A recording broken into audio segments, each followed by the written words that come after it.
Hey, what's going on, everybody? First, I want to thank all of you that migrated over and subscribed to my new channel. All 532 of you. Very much thanks to Mama Darlene. Yes, Darlene Michaud, as you know her, but we call her Mama Darlene around here. You guys showed up again. The first video got tons of views, tons of comments. It made me feel good knowing that, some old listeners or viewers were happy to see it come back, but also new ones. Because of the new ones, I thought it'd be good to introduce myself again in a way. This is a new beginning. Kind of want to give people context on who I am throughout all of this. I have a lot of stuff to talk about when it comes to this room I'm in right here, my studio, to get kind of deep into the struggles of the business, and that's why this channel will be used for me to also be vulnerable. When someone's sharing a vulnerable story, pretty much anyone can track with it and resonate to it, even if no one out there watching knows what it's like to own a podcast studio. Struggles are struggles, and we can all relate to those. So my name is Derek Michaud.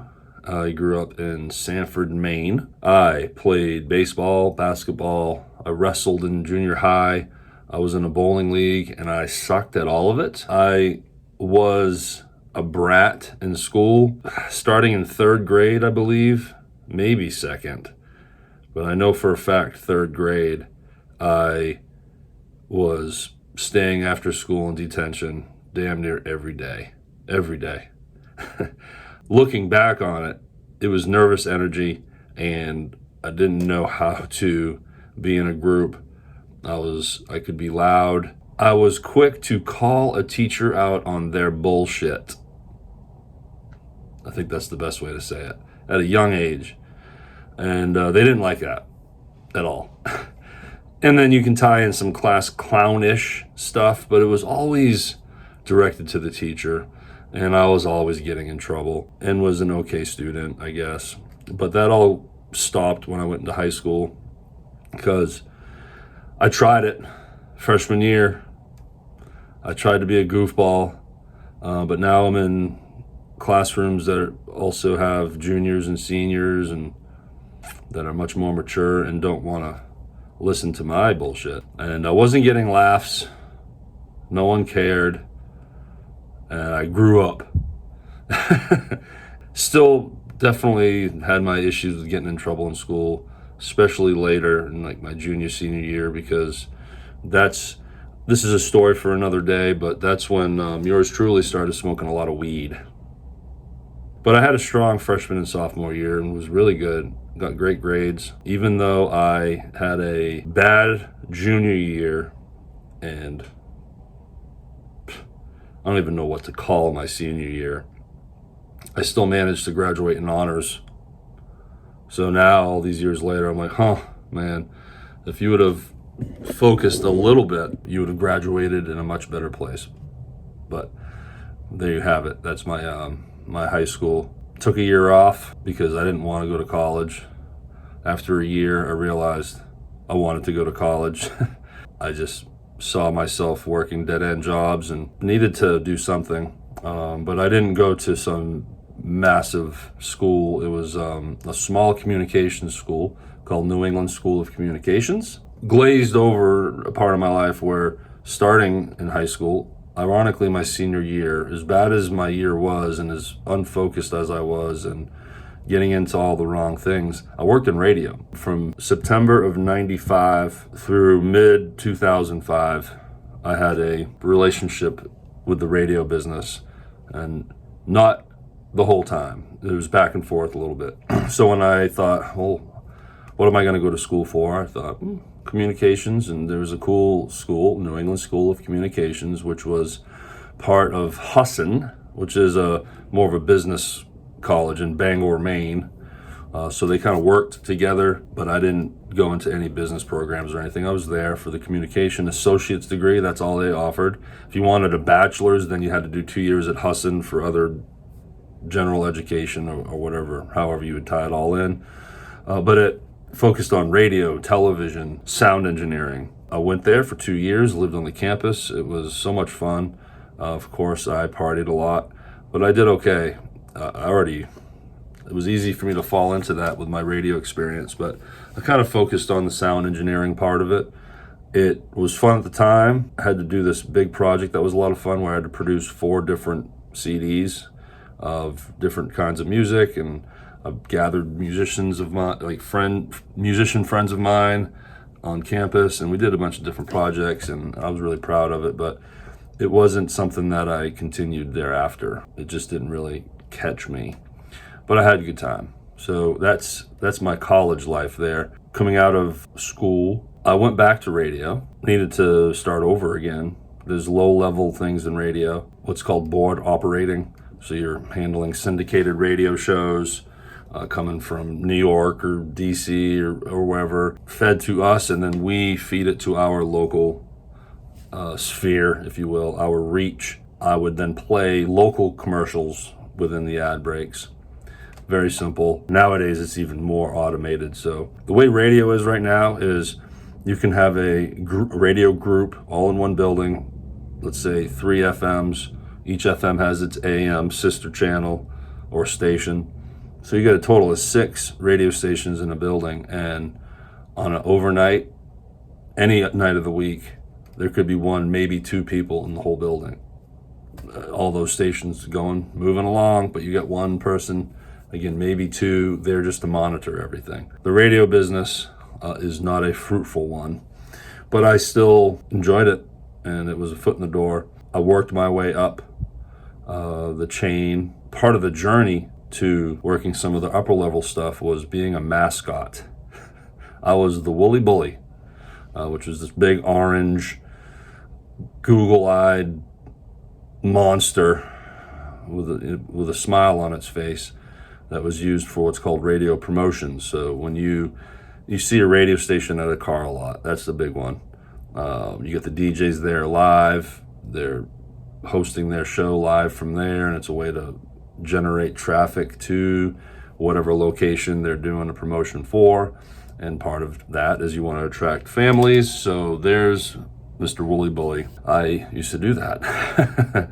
And being the natural introvert that I am, I've definitely grown out of all that, considering how I throw my face out on social media now. But back then it was bad. The experience of being an introvert while in a mascot is fun. You're hiding. It gave me an opportunity to kind of be a goofball, pet the kids on the heads, and just make funny gestures, and side hug pretty women. But nothing creepy though. Don't cancel me. But eventually worked my way up. Assistant program director for the AM stations at this radio group I worked at, which was Portland Radio Group, Portland, Maine. 3 FMs, and of course each FM has its sister station, overseeing those 3 AMs. Part of my role was scheduling the younger guys working their way up to do the board opping jobs I just explained. So basically now I am scheduling people to do what I used to do. I was the live producer for an AM talk show that was live from Portland. Behind the board, they would take calls. It was a political show, so they'd have people call in and be on the show. So if you ever called a radio station, obviously you don't go straight to the host. You talk to another person first, and then they say, okay, hold on, we're going to have you back. We're going to have you on the show in a minute. Just hold on, and kind of coach them through what it's going to be like and what they're fixing to hear and experience. That was me. And then playing all the commercials and all that. And there was varying jobs in that position. But my relationship with radio was complicated because there's parts of it I loved, parts of it I didn't. That's a job. But you make shit money in radio. It is not good. And I would always need a second job. The downfalls to working in radio would just kind of overrule, and then I'd leave again. So after 2 years, I left, but then eventually went back to radio because the production manager needed an assistant production manager. Now in the production world in radio is making the commercials. And I'm like, yeah, okay.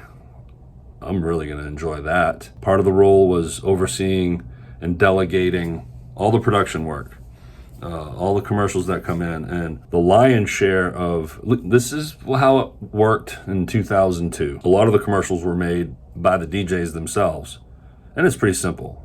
You just read a script and add a music bed to it. Pretty simple for the more easier commercials. And being DJs, of course, they have the right voices. Businesses would request certain DJs. They want this voice here. Okay, so then that DJ would make it. There are times where I would have a DJ read for me, do a read for me, as the terminology is, basically record the voiceover off the script, and then just send it to me. And then I add the music and the bells and whistles to it. That's in essence what that role was. But then there were ads that had next level stuff where I got to add sound effects and different things, and it was a lot of fun. I got to use, eventually was Pro Tools, but I cannot remember the very first program I used. But when I say Pro Tools, it's using Pro Tools for radio.